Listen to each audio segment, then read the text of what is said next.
Mercredi 12 février 2025, le procureur de la République d'Évry, Grégoire Dulin, a tenu une conférence de presse dans le cadre de l'enquête du meurtre de Louise.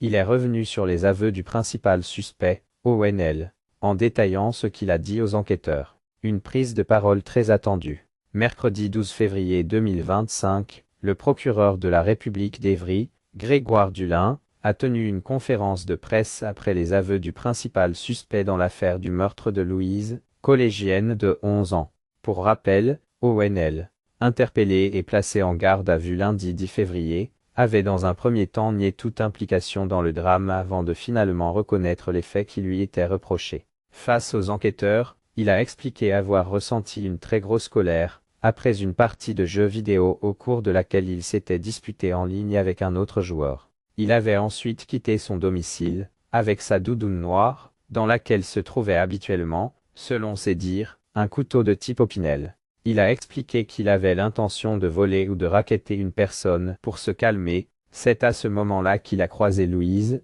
qu'il ne connaissait pas. Il avait repéré son portable autour de son cou et avait pris la décision de la suivre. ONL aurait paniqué après des cris de Louiselle et jeune homme a déclaré l'avoir attirée dans les bois sous le prétexte d'y avoir perdu un objet. En la menaçant avec un couteau, il lui aurait expliqué qu'il allait la voler. Au moment où il était en train de fouiller son sac, toujours selon les déclarations rapportées par le procureur de la République, l'adolescente aurait crié.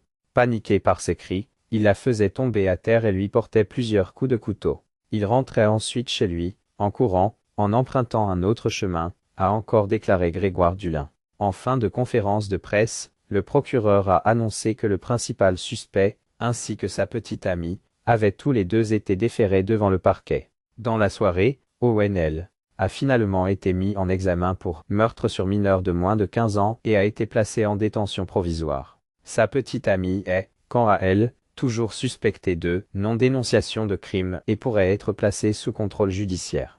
Le juge devrait prochainement décider de leur mise en examen.